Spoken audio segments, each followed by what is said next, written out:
vendredi 16h-17h sur Fadjet, Cap Sport. Salut à tous et à tous, nous sommes le vendredi 27 mai 2016 et aujourd'hui c'est l'heure bien évidemment de votre rendez-vous hebdomadaire, votre émission que vous attendez tant, Cap Sport. Alors aujourd'hui un sommaire chargé, pas mal d'invités, pas mal de réactions, un sommaire très très chargé et une seule personne à mes côtés, si on accepte bien évidemment l'invité, c'est Ingrid qui est là. Salut Ingrid. Salut Hakim.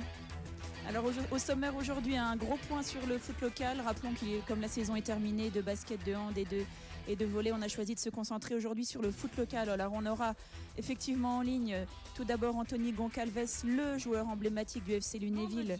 On aura également Cédric Gauger, le coach du CSO Blénaud. Et enfin Sébastien Denay, le meneur de jeu de Pagny-sur-Moselle. Viendra ensuite l'heure d'accueillir notre invité, on en a parlé, donc Redouane Bouzba, récemment et fraîchement sélectionné en équipe de France U19 de futsal. On poursuivra ensuite l'émission avec l'actu sportive nationale, avec bien sûr au cœur de cette actu nationale, un point sur le tournoi de Roland-Garros quasiment à mi-distance avec notre spécialiste tennis, Julien. Et enfin, et comme d'habitude, on clôturera l'émission avec notre traditionnel point sur l'AS Nancy-Lorraine. Cap Sport, actu sportive locale. Et on commence donc cette émission sans plus attendre avec l'actualité sportive locale, une actualité exclusivement footballistique. Et la division d'honneur et la CFA2, Ingrid. Alors effectivement, le week-end dernier avait lieu quelques matchs. Donc le vendredi, Épinal s'était incliné donc contre Sarreguemines, donc ce qui avait déjà scellé le sort de la montée en CFA2, donc ce qui faisait avant même d'avoir joué de Lunéville les champions de DH. Malgré tout, ils ont fait le job samedi puisqu'ils se sont imposés contre Bar-le-Duc 2-1. Avait lieu aussi deux autres matchs samedi. Donc Magny s'est imposé 3-2 contre Amnéville et Saint-Dié s'est imposé 2-0 contre les malheureux Bélédoniens. Quant à dimanche, avait lieu un match à Jarville. Donc Jarville s'est imposé 4-2 contre l'APM Metz. Alors, il y a quelques informations principales à relever et à noter de l'actualité sportive locale et de cette DH, Ingrid. Ouais, alors certaines heureuses, d'autres un petit peu plus malheureuses. Donc on l'a dit, donc la montée en CFA2 acquise vendredi soir par Lunéville sans même avoir joué. Et puis bon, malgré tout, ils ont fait honneur à leur standing puisqu'ils ont fait le job samedi en remportant leur match 2-1 contre Bar-le-Duc. Et oui. Pardon. Donc à l'inverse, à noter aussi cette défaite de Blénaud à Saint-Dié qui scelle de manière quasi certaine, on y reviendra tout à l'heure avec le coach, mais qui scelle de manière quasi certaine la descente de Blénaud en DHR. Cap Sport, actu sportive locale. Anthony Goncalves par téléphone, le joueur le plus fidèle finalement de ce club de Lunéville. Anthony, salut. Oui, bonjour à tous. Bonjour. Alors bonjour, la montée en CFA2 était quasiment acquise depuis des semaines, même si le coach Eric Braun se voulait toujours prudent, pas plus tard que la semaine dernière. Alors ça y est, cette fois le champagne a coulé du côté de Lunéville samedi soir. Oui, en effet, il a coulé, puisqu'en plus on a eu la chance de gagner. Je pense que c'est quand même la concrétisation d'une grosse saison, parce qu'on a quand même été leader de la première journée et puis on y sera aussi à la dernière.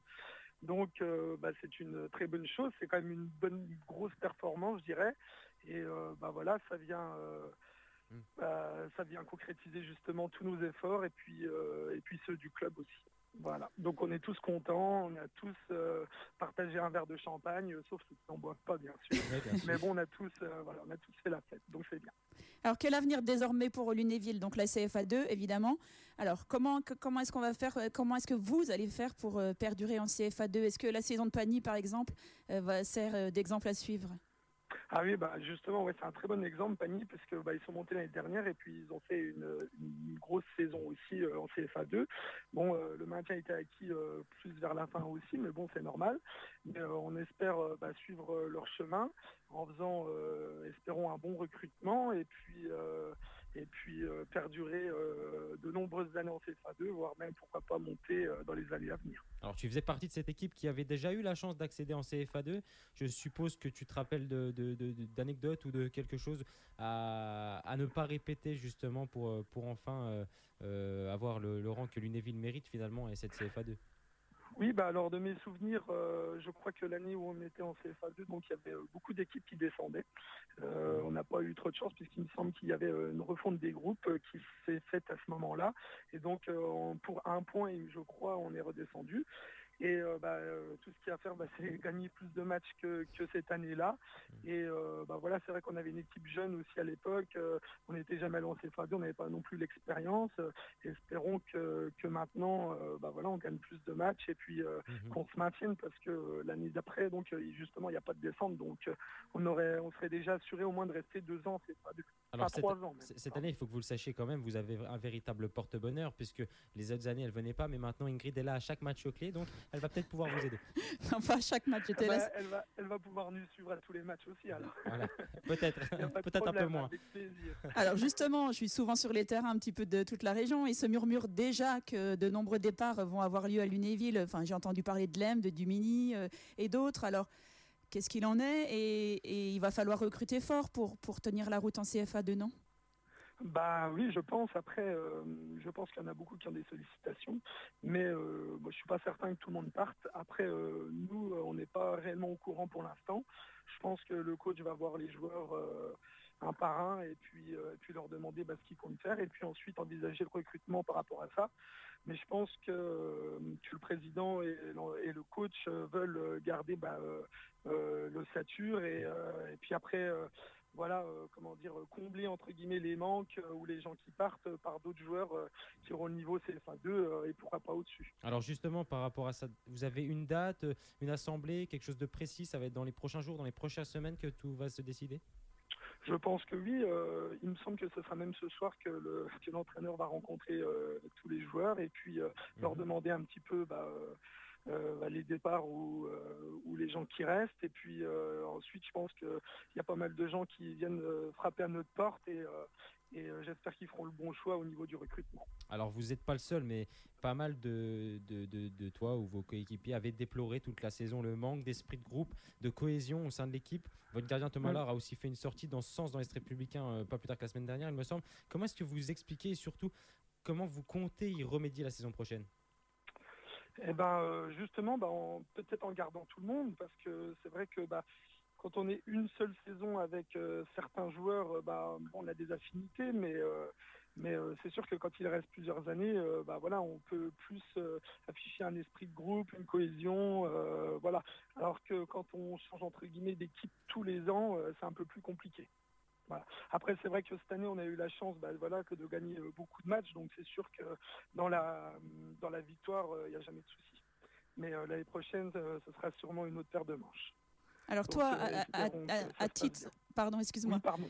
Non, c'est moi, pardon. Toi, à titre personnel, donc, il me semble que tu as 33 ans, que tu as fait l'intégralité de ta carrière à Lunéville. Mm-hmm. Alors, quitter Lunéville, c'est inenvisageable, j'imagine, pour toi. Maintenant, oui, j'ai eu l'occasion, quand j'étais plus jeune, de pouvoir partir. Après, il y a eu des faits qui ont fait que, justement, je ne suis pas parti, parce que je me sens bien aussi dans le club, je suis proche de chez moi, donc c'est sûr que c'est plus facile. Après, maintenant, je pense que ça sert à rien de partir à 33 ans. On n'a plus beaucoup d'avenir dans le foot. Donc déjà avoir l'opportunité de jouer en CFA2, c'est déjà une bonne chose. Alors je vais rester ici encore le temps, quelques années peut-être. Donc on verra bien s'il n'y a pas de blessure et si l'envie est toujours là. Écoute, merci beaucoup d'avoir répondu à nos questions, Anthony Goncalves, avec beaucoup de franchise. De rien.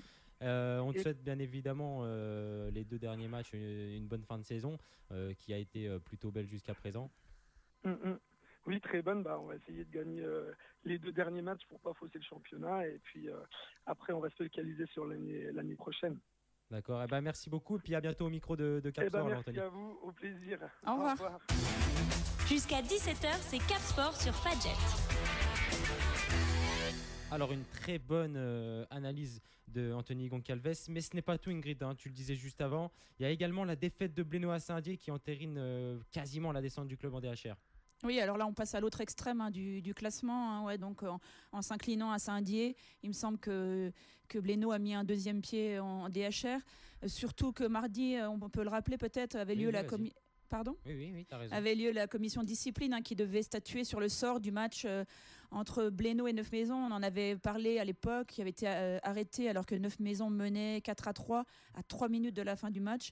On rappelle qu'une bagarre avait éclaté dans la tribune avant de se propager sur le terrain. Donc les clubs ont écopé de sanctions financières, mais il a surtout été décidé qu'aucun point ne serait accordé à aucune des deux équipes. Donc a priori, ça a surpris tout le monde et ça n'arrange personne, hein. Blénaud qui est englué dans le bas-fond du classement, et puis Neuf-Maisons qui avait aussi encore besoin, même si leur situation est beaucoup moins critique évidemment, qui avait encore besoin de quelques points pour assurer son maintien. Alors un point qui aurait pu être très important, mais on va pas revenir sur ce sujet. J'ai été à la rencontre de Cédric Gauger, plus sur cette fin de saison, ses attentes et ce qu'il pourrait être la saison prochaine. Je vous laisse écouter ce morceau enregistré un petit peu plus tôt dans l'après-midi. Cédric, 6 points à distribuer, 4 points de retard sur Sarreguemines. Est-ce que Blénaud a déjà les 2 pieds en DHR ? Alors, les 2 pieds, on ne peut pas encore dire ça, sinon on ne jouerait pas ces 2 derniers matchs. Évidemment, mathématiquement parlant, il reste encore une infime chance. Donc, on va dire qu'on a un pied et déjà les orteils de l'autre en DHR, mais on va essayer de jouer le jeu jusqu'au bout, tous ensemble. Et puis voilà, c'est une année galère, mais on essaiera d'aller au bout la tête haute. Alors certes, vous l'avez dit, vous n'avez pas le droit de lâcher et de ne pas y croire. Comment est-ce que vous avez préparé cette semaine ce match face à Épinal ?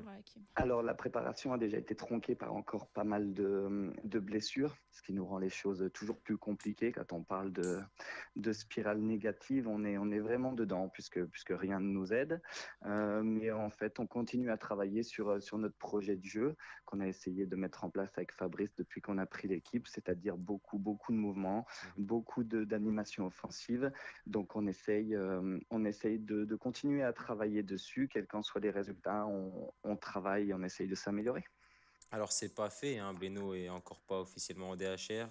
Malheureusement, ça a l'air d'être bien parti. Si vous deviez expliquer cet échec avec quelques mots. Alors, c'est un peu compliqué de résumer une année en quelques mots, mais je dirais quand même, j'utiliserais le mot malchance quand même, dynamique négative aussi, puisque voilà, on n'a jamais rien eu en notre faveur cette saison. Ça fait partie de ces saisons un peu compliquées. Et puis je dirais un nouveau groupe qui a peut-être eu un petit peu de mal à faire fonctionner l'équipe. C'était un petit peu compliqué et on commence, je dirais, seulement maintenant à trouver des automatismes et puis ce collectif qui est un petit peu plus performant, mais c'est certainement trop tard. Un réveil un peu tardif alors. Oui. Que va devenir Blénaud la saison prochaine ? Alors sur le plan sportif, les joueurs, sur le plan de l'encadrement, est-ce qu'à l'heure actuelle on sait comment ça va se passer dans les prochaines semaines ? Non, sincèrement, c'est un peu tôt. On n'a pas encore franchement de réponse. Vous imaginez bien que du point de vue sportif et des joueurs, tout dépendra de cette fin de saison. On imagine bien qu'avec une descente, quelques joueurs nous quitteront à la fin de la saison, ce qui est fortement imaginable. Après, du point de vue du staff technique, nous, on s'est porté candidat avec Fabrice pour continuer l'aventure et continuer ce projet-là ensemble et essayer de repartir sur de bonnes bases pour la saison prochaine. Après, rien n'est encore décidé, rien n'est encore fait. On sera obligé d'attendre la décision de nos dirigeants. Alors, vous avez bien répondu finalement à ma dernière question qui était que va devenir Cédric Gauger ? Donc, Cédric Gauger est candidat à sa propre succession. Oui, évidemment, surtout qu'on y prend goût de travailler dans ces conditions et de travailler à ce niveau-là. Je pense sincèrement qu'on n'a pas eu le temps de mettre en place tout ce qu'on avait prévu et essayé. Donc on aimerait bien pouvoir poursuivre encore une fois cette aventure et essayer de vraiment modeler, entre guillemets, l'équipe à notre esprit de jeu et à notre esprit de compétition. Jusqu'à 17h, c'est Cap Sport sur Fadjet. Et donc aussi la réaction de Cédric Gauger. Mais la saison n'est pas terminée. Il reste 2 rendez-vous, 2 week-ends de match, Ingrid. Et on commence aussi avec les matchs qui auront lieu dès demain et dimanche. Alors un match samedi, effectivement. Donc l'APMS recevra Sarrebourg. Pendant dimanche, Wemrange recevra Saint-Dié. Blénaud, donc dans un match capital, recevra la baie d'Épinal. Jarville sera Exempt. Bar-le-Duc recevra Neuf-Maisons. Saint-Avold recevra Magny. Amnéville recevra Trémery, et Sarreguemines donc accueillera le d'ores et déjà champion Lunéville. Champion Lunéville, donc un petit point sur le classement. Donc au niveau du classement, donc c'est acté. Lunéville est déjà en CFA2 et compte 59 points. Ensuite vient la réserve d'Épinal avec 48 points, suivi de Saint-Avold 47 points à la 3e place. Amnéville à la 4e place 42 points. À la 5e place on trouve Saint-Dié 41 points. À la 6e Magny 39 points. À la 7e place on trouve la PMS 37 points. Jarville à la 8e place 35 points qui a fait un énorme pas vers le maintien il me semble. Oui. À la 9e place Trémery 34 points. À la 10e place Bar-le-Duc 33 points à égalité de points avec 9 maisons. À la 12e place, on trouve Sarreguemines, 30 points. À la 13e place, Blénaud, 26 points, à égalité de points avec Vemrange. Et à la toute dernière place, Sarrebourg, et 15 points. Cap Sport, actu sportive locale. Pour clôturer cette page sur la DHL à CFA2, nous avons par téléphone Sébastien Denet, joueur et meneur de jeu de la Hispanie-sur-Moselle, pour évoquer cette fin de saison et cette première question qui voulait avoir l'honneur. Je voulais avoir l'honneur. Bonjour Alors, Sébastien Denet. Alors est-ce qu'on peut parler d'une saison de rêve pour Pagny, un maintien assuré relativement tôt, un 32e de finale de Coupe de France, une finale de Coupe de Lorraine, what else? Si on m'avait dit ça à la reprise au 25 juillet, qu'on aurait fait un 32e, je voulais un club professionnel se maintenir à 2 journées de la fin et une finale contre Forbach de Coupe de Lorraine, j'aurais signé des 2 mains et des 2 pieds. Donc la vie est belle, on est tous heureux, on est content d'atteindre pour la première fois une finale de Coupe de Lorraine. C'est l'objectif principal de cette fin de saison. Maintenant, comme toujours, la finale, il ne faut pas la jouer, il faut juste la gagner parce que ce qu'on retient, ça sera juste le titre. Alors vous affrontez Forbach le 11 juin en finale de la Coupe de Lorraine. Il me semble que dans mes souvenirs lointains, c'est un club où tu as évolué. Est-ce que tu as encore des contacts, quelques connaissances? Tout à fait, j'ai encore quelques contacts avec l'entraîneur avec qui j'ai passé donc une saison complète en CFA. Il était milieu récupérateur et moi meneur de jeu, donc j'ai toujours de bons contacts avec lui. C'est un club que je connais bien, avec le président que j'apprécie également parce que j'avais aussi été salarié de son entreprise, donc ça va faire plaisir de les retrouver.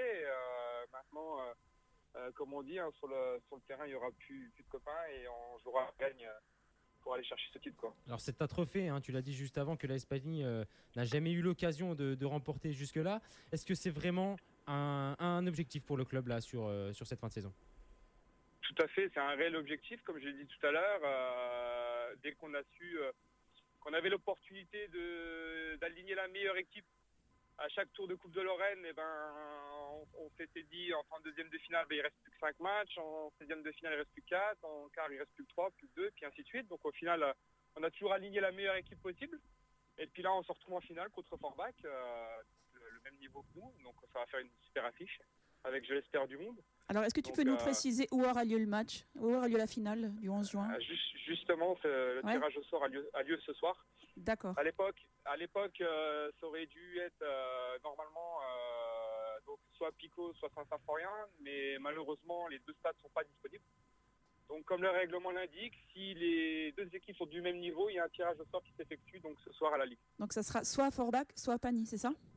Soit à Marieno, parce que Forbach, le Chausberg ne sera pas homologué pour diverses raisons, ou soit à Pagny-sur-Moselle. Ok, c'est noté. Alors, on l'a bien compris, la Hispanie a une partie de la tête à la finale de la Coupe de Lorraine. Est-ce que l'autre partie est déjà à la saison prochaine? Est-ce que l'opération recrutement a déjà commencé, par exemple? L'opération recrutement, je ne sais pas, il faudra poser la question à M. Jean Bérény et au président. Mais en tous les cas, on se doit de jouer les 2 derniers matchs du championnat à fond pour, bien évidemment, pas fausser le championnat.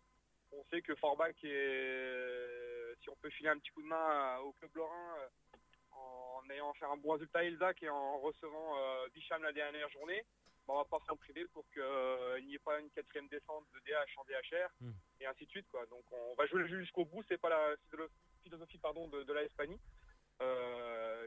Jean Bérény en début de semaine nous a bien dit qu'il alignerait la meilleure équipe possible à Ilzac, donc on va tout faire pour aller ramener des points de Ilzac qui joue encore le maintien à ce ci. Alors vous allez retrouver vos frères ennemis entre guillemets lunévillois qui vont monter donc que cette saison. Est-ce que vous avez un mot par rapport à cette formation? On vient d'avoir justement à l'antenne juste avant toi Anthony Goncalves.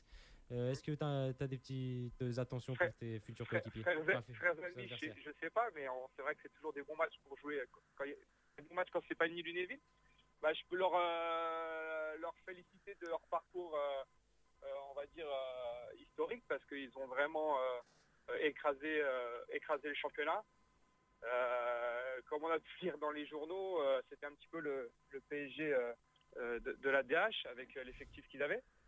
Ils terminent avec les deux meilleurs buteurs, la meilleure attaque, la meilleure défense. Donc bravo à eux. Maintenant, comme j'ai pu lire, Rick Brown a dit récemment que le plus dur commence. Donc la différence de niveau entre la division d'honneur et la CFA2, il y a un monde. Parce que c'est plus structuré, tactiquement c'est plus intéressant, physiquement c'est plus costaud. Donc bienvenue à eux et encore un derby l'année prochaine. Donc on est content. Eh ben écoute, merci beaucoup Seb d'avoir répondu à nos questions comme à ton habitude. On espère te retrouver bientôt dans Cap Sport. Avec plaisir. Bonne soirée à tous et puis merci beaucoup. Bonne soirée Seb, salut.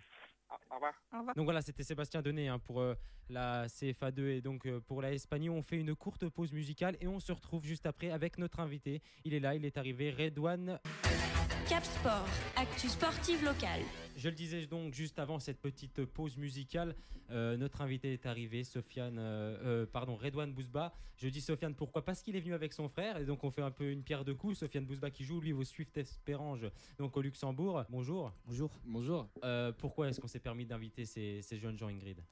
Alors parce qu'on a lu dans les médias ces derniers temps, donc Redouane venait d'intégrer fraîchement l'équipe de France U19 de futsal, tu me confirmes ça ? C'est bien ça. Donc voilà, on a voulu te mettre en lumière aujourd'hui, mais d'abord on va commencer par parler de foot, disons classique. Alors raconte-nous d'abord ton parcours, dans quel club évolues-tu ? Est-ce que tu as toujours évolué à cet endroit-là ? Alors je joue à Vendeuve en U19 DH. J'ai commencé à Vendeuve, puis je suis parti 3 années à Neuf-Maisons. Ensuite, je suis parti en U17 à Villers-Nancy, où on était en DH. Ensuite, je suis parti à Pagny-sur-Moselle, où j'ai rencontré Sébastien Sadodi. D'accord. Il était en direct avec nous. Et maintenant, je suis revenu à Vendeuve, vu que c'était à côté de chez moi. Et le coach Abbas Diabaté m'a proposé un projet intéressant, qui était la montée en nationaux, mais qu'on n'a pas acquis, malheureusement. Donc si jeune, tu as quand même pas mal vadrouillé entre Pagny, Neuf-Maisons. C'est vraiment pas les mêmes endroits géographiquement. Là, c'est pour en revenir, donc du coup, tu le dis, tu es Vendeuperien, donc depuis toujours. Vous avez réalisé une grosse saison avec le 19,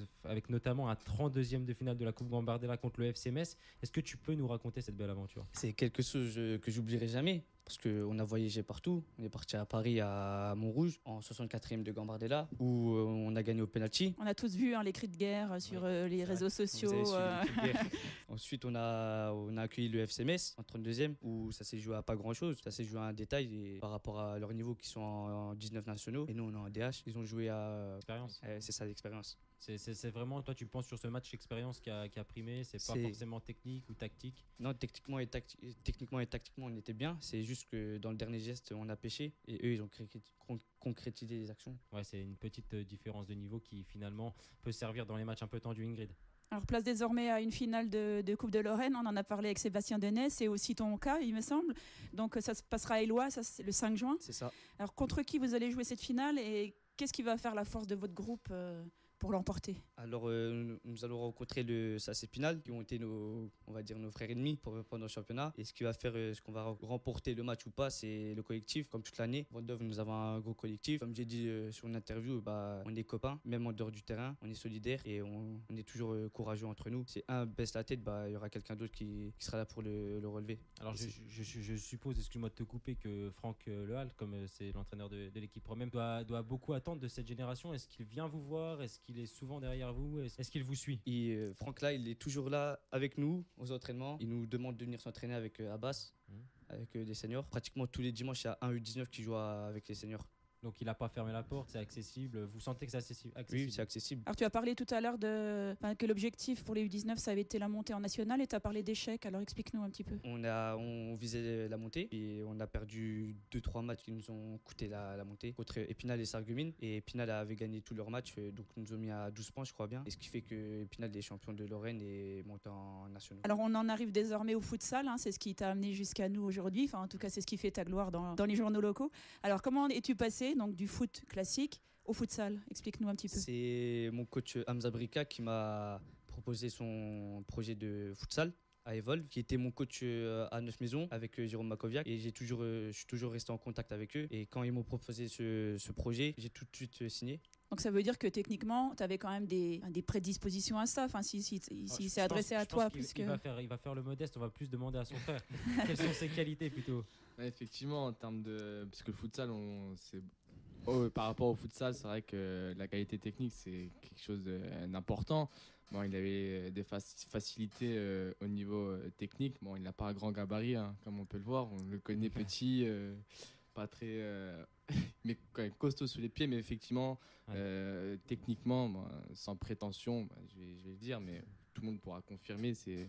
C'est pas mal, c'est vraiment intéressant. Le joueur qu'on recherche dans ces équipes de futsal, alors tu l'as dit, désormais sélectionné en équipe de France, hein, Ingrid, hein, U19. Ah bah juste raconte-nous donc comment on passe de Evolve à l'équipe de France U19, comment ça se passe? Alors tout d'abord, on fait des matchs de championnat avec notre club. Ensuite, on est appelé, enfin on fait des tests en équipe de Lorraine pour intégrer l'équipe de Lorraine. Ensuite, une fois en équipe de Lorraine, on fait des interligues avec la Franche-Comté, la Champagne-Ardenne et l'Alsace. Ça s'est passé à Colmar le 2 avril, je veux dire. Ici, il y avait des superviseurs de l'équipe de France et ils ont repéré les plus forts joueurs, les joueurs les plus forts. Alors j'ai lu que tu as pu visiter du coup et pousser les portes de mythique Clairefontaine. Enfin, tous les footeux en rêve, j'imagine. Alors qu'est-ce qui se passe dans ta tête au moment où tu te retrouves là-bas? J'ai du mal à y croire déjà. Une fois que tu y es, tu as envie de prendre des photos, tu as envie de te balader, tu n'as pas envie de jouer au foot, tu as juste envie de te balader, voir s'il y a des stars qui sont là. Et il y en avait? À mon départ, j'ai rencontré leur boulot qui était en rééducation. D'accord. Sinon, j'ai croisé que elle. T'as pas eu la chance de croiser les Bleus en préparation? Non, parce qu'ils sont partis le matin avant qu'on arrive. Parce que toi, Ingrid, tu as un souvenir de Clairefontaine peut-être un petit peu lointain, mais j'ai envie de lui demander plutôt à toi quels sont ces joueurs qui te font finalement rêver en équipe de France. Oui, moi je suis de la génération Platini et Johan Cruyff, c'est ça que tu veux sous-entendre? Alors que je pense que Redouane, ça doit être plus les générations actuelles. Quel est le joueur de l'équipe de France qui, à l'heure actuelle, vraiment... À l'heure actuelle, c'était Karim Benzema qui me faisait rêver, mais vu qu'il n'a pas été pris, il n'y avait pas de chance de le croiser. Pas de chance du tout. Ensuite, il y avait, en ce moment, c'est Hatem Ben Arfa. Il est revenu de loin et voilà, ça prouve que le foot n'est jamais fini. Les attaquants, donc, tes modèles. C'est des milieux de terrain. Alors, combien de matchs tu as disputé pour l'instant pour le compte de l'équipe de France? Et est-ce qu'il y a des nouvelles échéances à venir? Alors, j'ai pas disputé de match, c'était juste un stage de présélection avec 25 joueurs qui venaient de toute la France. Ensuite, l'équipe de France U19 va se construire en février 2017 pour un tournoi en République tchèque. Alors ton avenir footballistique, c'est quoi? Est-ce qu'il y a un moment où tu vas devoir te consacrer au futsal? Ou est-ce que tu peux continuer à jouer? Est-ce que tu vises une place dans le groupe senior DH de Vendeuve? Enfin, voilà, quels sont tes objectifs à court terme? J'ai toujours dit que le foot à 11 était la priorité pour moi.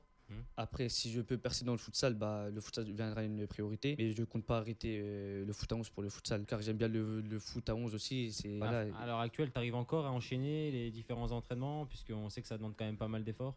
Oui, j'arrive, parce que je m'entraîne 2 fois par semaine, voire 3 avec Vendeuve. Et le coach me laisse toujours au repos, pour ne pas me brûler. D'accord. Pour que je puisse faire la compétition futsal aussi. D'accord. Donc très intéressant. Ingrid, tu avais quelque chose à rajouter? Non, je crois qu'on s'est à peu près tout dit.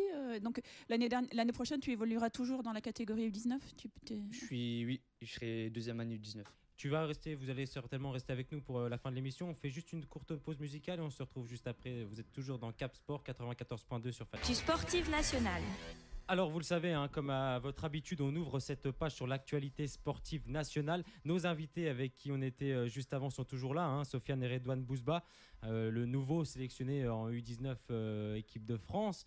Donc voilà, comme on avait pu l'évoquer avec lui, c'est vraiment quelque chose de bien pour notre région et plus précisément pour notre radio locale. Alors aujourd'hui, vous le savez, c'est un peu la moitié de Roland Garros. C'est la quinzaine de Roland qui se tient maintenant depuis 1928, il me semble, à Paris. L'un des 4 tournois du Grand Chelem, tournoi sur terre battue, bien sûr, le seul sur terre battue d'ailleurs. Il est considéré comme le second plus prestigieux tournoi de tennis au monde, après le tournoi de Wimbledon, bien qu'il soit l'événement tennistique bénéficiant de la plus large audience et couverture médiatique à travers la planète. Alors, qui de mieux pour en parler avec nous que Julien, notre envoyé très spécial, puisqu'il suit ce tournoi de près et pourtant, il habite tellement loin dans le sud de la France. Salut Julien. Salut Hakim, salut à tous. Ça va? Bonjour Julien. Ça va. J'espère que vous aussi dans le Nord. De quoi? J'espère que vous aussi dans le Nord, vous allez bien. Écoute, dans le Nord, je pense qu'il fait meilleur que chez toi là. Un grand soleil, ciel bleu, tout le monde est content. Ingrid a bronzé cet après-midi, donc tout va bien. Là, on est tous les deux contents alors. On est tous les trois contents même. Alors, d'abord, nous allons faire un point ensemble. Julien, à la fin de cette première semaine de tournoi, quelles ont été les surprises positives à Roland chez les hommes et chez les femmes? Alors en surprise positive, on a plutôt des combats plutôt que des victoires. C'est-à-dire que Nous avons eu un Mathias Bourg, par exemple, qui a réussi à passer son premier tour en Grand Chelem en 3-7 et c'était très très serré. Qui par la suite a réussi à tenir tête à Andy Murray, où on a vu qu'il venait de 7-1 contre lui, alors que bon, on connaît tous la saison de Andy Murray, qui est la meilleure saison de sa carrière sur terre battue.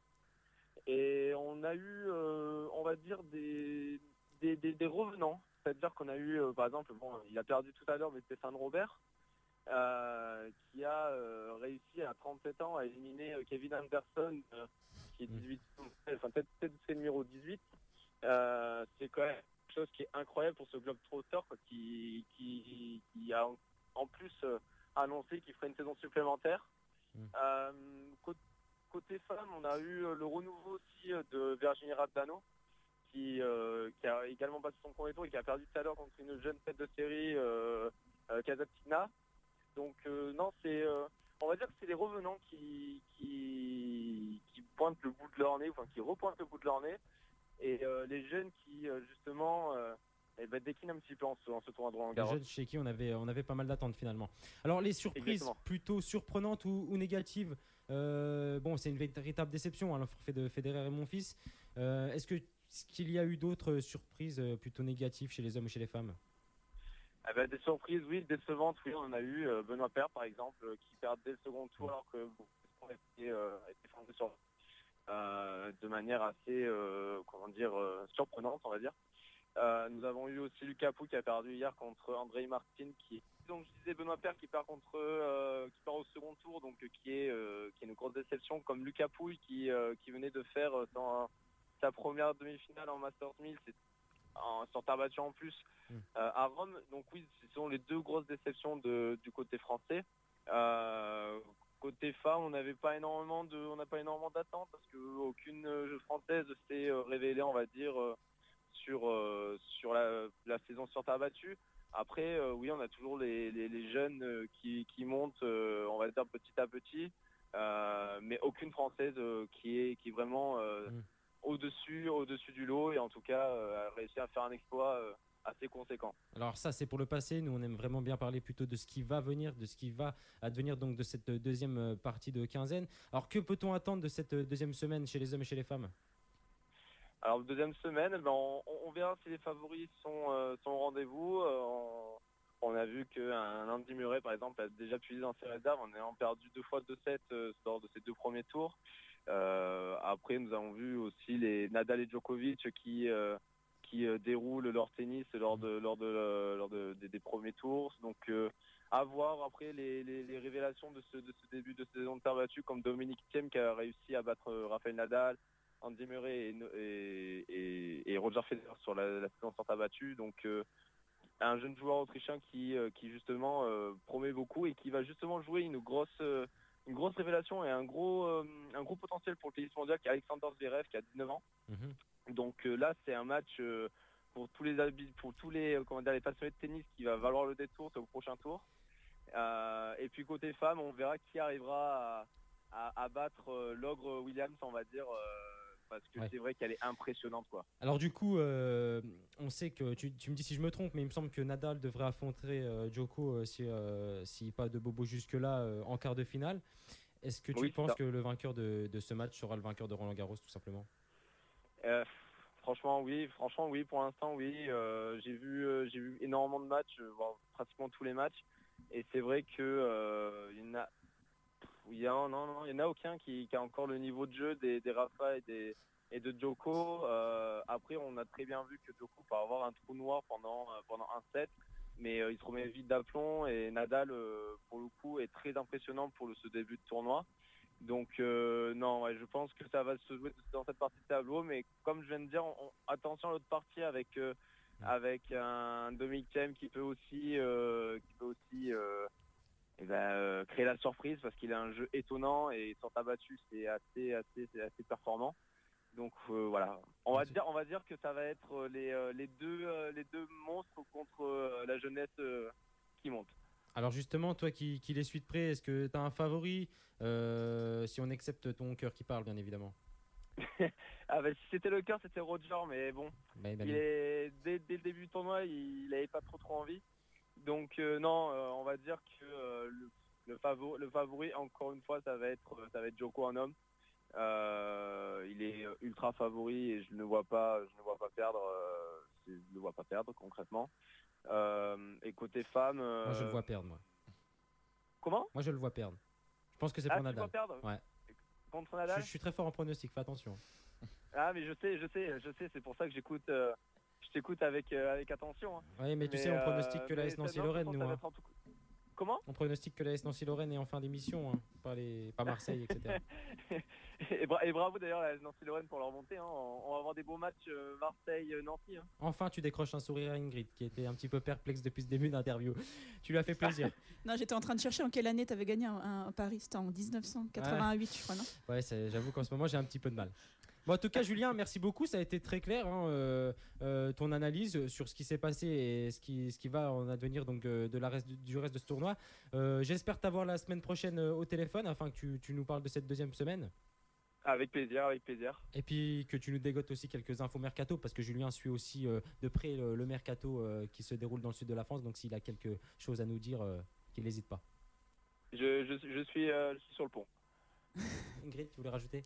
Non, je me souviens qu'il nous avait donné quelques infos mercato il y a quelques mois en arrière. Et il s'était pas trop trompé. En tout cas, Julien, merci beaucoup. Avec plaisir, merci à vous. Salut. Au revoir. Salut. Donc voilà hein, ce qu'on peut attendre de Roland Garros. Il y avait aussi d'autres choses à évoquer dans l'actualité sportive nationale. Cap Sport, actu sportive nationale. Et la première info que j'avais à vous communiquer, c'était Lionel Messi qui, on ne sait pas s'il a un projet sportif à Paris, hein, mais on sait qu'il vient d'acquérir un bien d'une valeur de 8,3 millions d'euros. Alors il a réalisé une bonne transaction hein, mardi, puisque la star argentine du FC Barcelone est désormais propriétaire dans la capitale d'un appartement XXL situé dans la très sélecte villa de Montmorency. Ingrid, toi qui fréquentes beaucoup ces endroits dans le 16e arrondissement. Oui, c'est ça. Messi et ses amis devraient pouvoir sans problème jouer un 5 contre 5 dans les 350 mètres carrés du modeste logis en plein Paris. Est-ce que toi, c'est un rêve, par exemple, Redouane, d'avoir ces acquisitions ou tout d'abord t'immiscer dans le monde professionnel? Je m'amuserais bien. Hein. On pourrait s'amuser avec tous mes autant d'argent. copains. Avec tous mes copains.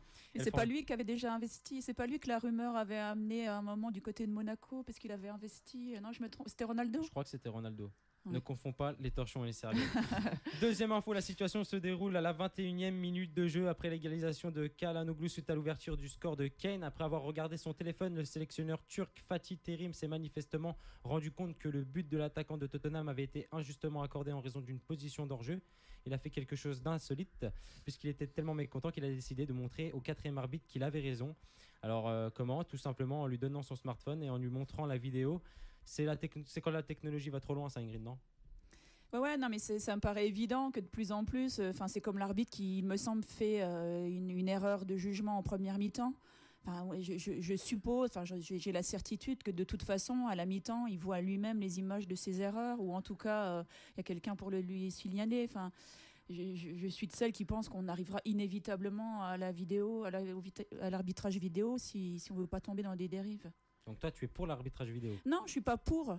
Mais tu penses je qu'on me n'aura pas souviens le de choix? l'argument de Platini qui disait que le foot, c'est encore le seul sport où du plus petit club de campagne jusqu'à on a les mêmes règles pour tous. Donc faire entrer la vidéo, c'est s'affranchir de ça. Mais en même temps, c'est vrai que maintenant, tous les spectateurs ont les ralentis sur leur smartphone, etc. J'ai eu du mal à le dire. Arrête de sourire. Donc, c'est peut-être pas rendre service aux arbitres que de ne pas leur donner le droit à l'erreur. Sofiane, Redouane, vous, la vidéo dans le football, est-ce que vous êtes plutôt pour, contre, ou est-ce que vous êtes comme moi, Ingrid et Michel Platini, plutôt contre et on le garde bien à l'ancienne? Non, moi, pour ma part, je suis pour. Moi, comme elle a dit Ingrid, c'est le seul sport presque, on va dire, où il n'y a pas encore la vidéo qui est intégrée. Donc c'est dommage aujourd'hui. Je me rappelle d'un match en Ligue des Champions, c'était Liverpool, il me semble, contre Chelsea. Je ne sais pas si vous vous rappelez. C'était il y a c'était il y a longtemps. il y a eu un but qui n'a pas été accordé et puis ça a valu la non-qualification de Liverpool, donc forcément. Donc c'est vrai que chaque saison on est amené à voir ce fameux but qui rentre ou qui est rentré ou qui n'est pas rentré.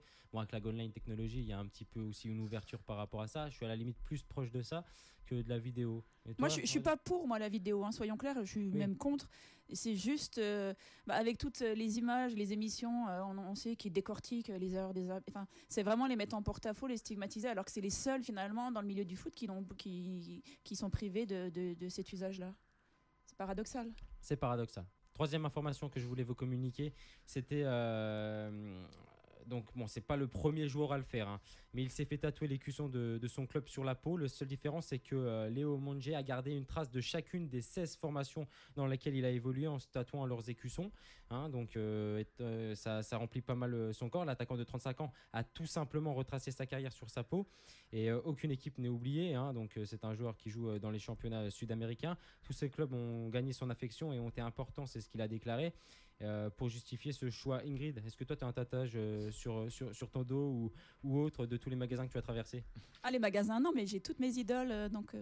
J'ai Pablo sur le bras gauche, Johan Gourcuff sur l'épaule droite. Ouais.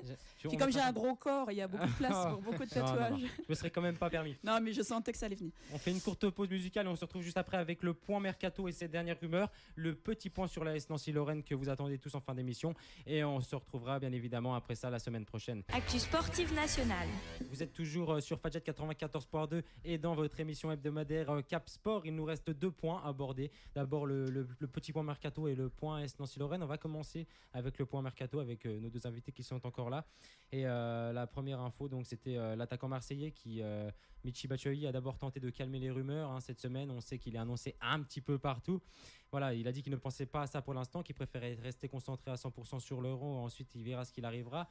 Mais pas mal de sources sûres l'annonce déjà du côté outre-Manche, de la Première Ligue, tout en sachant que son contrat à l'OM court jusqu'en 2020.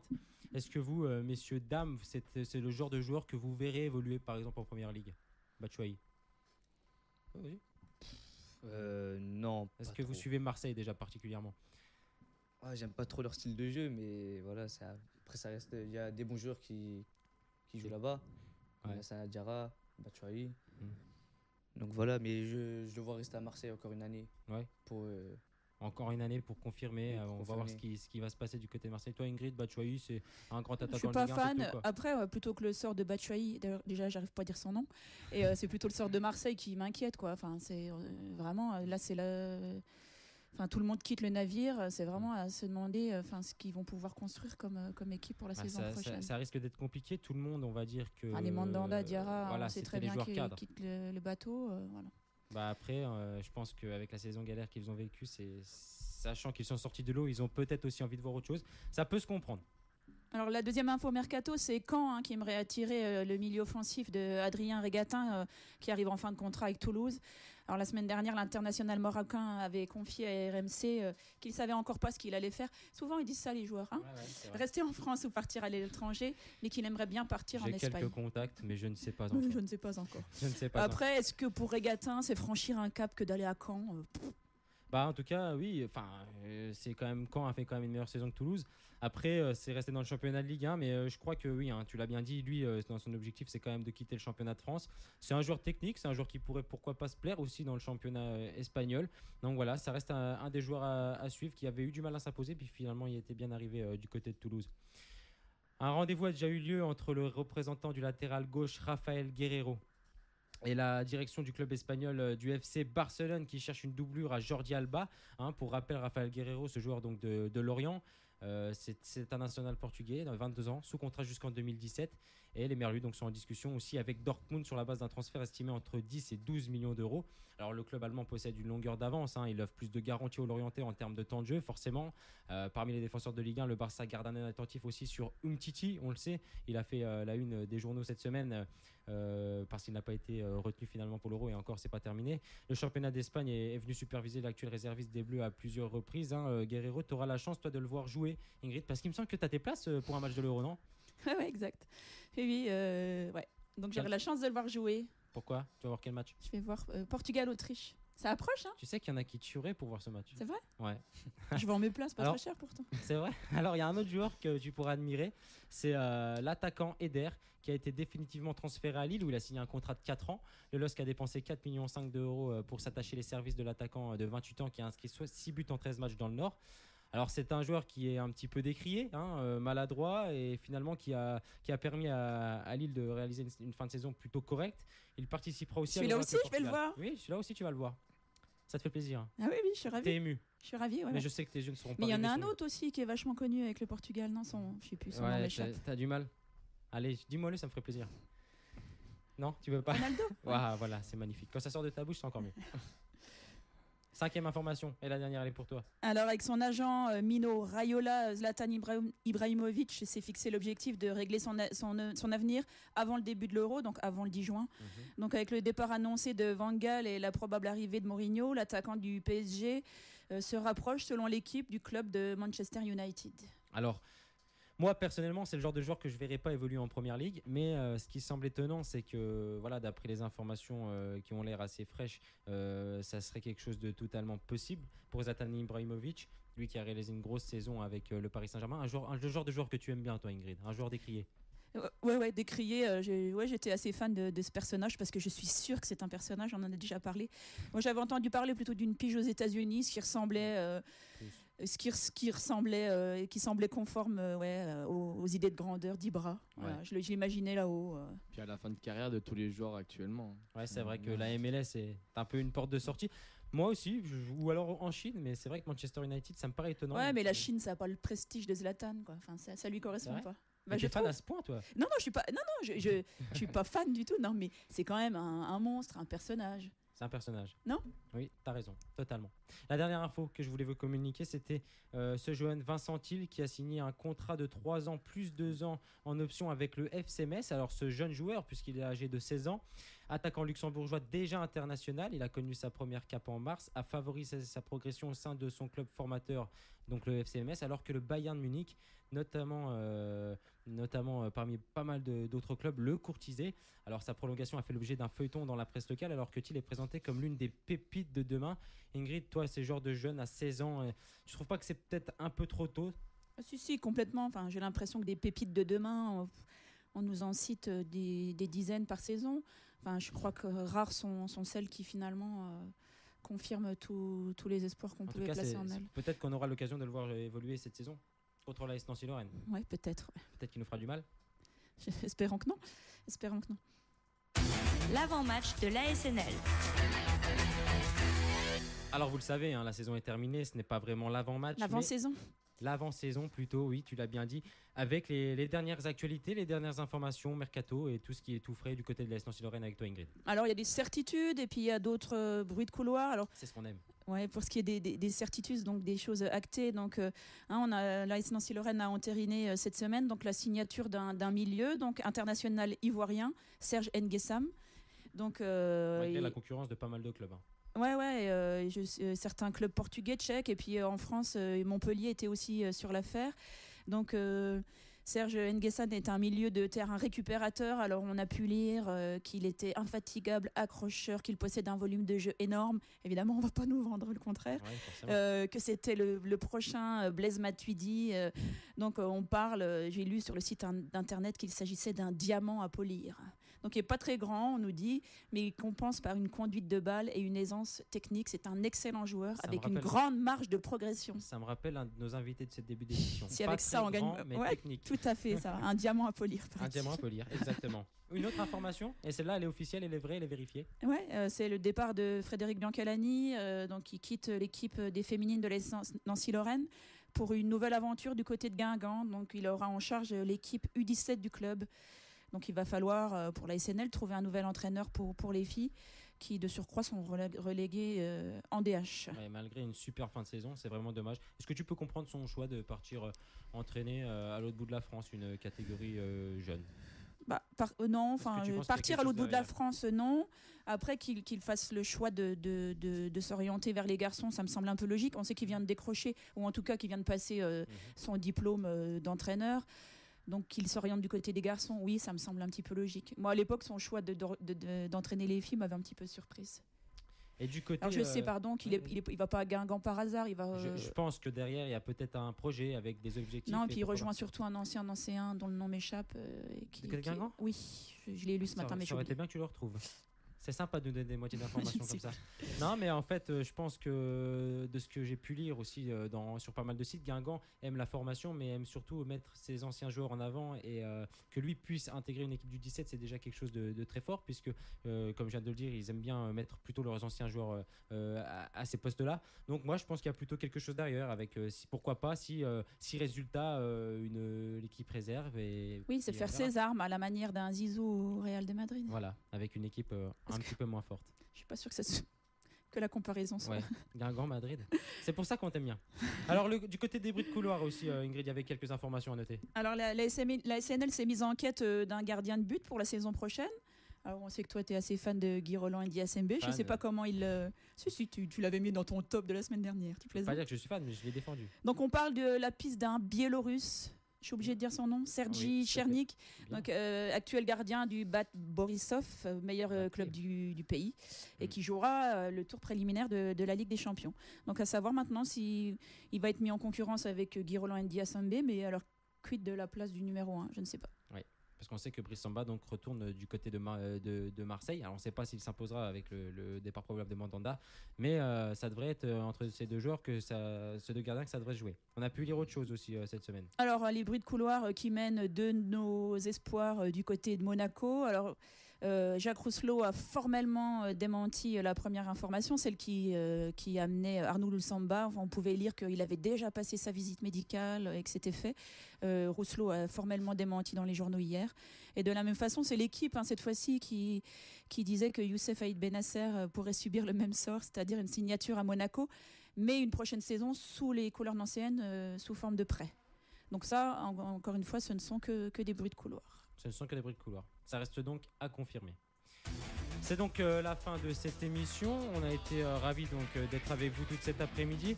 Je remercie Redouane d'avoir été avec nous. Salut Redouane. Merci à vous. Merci.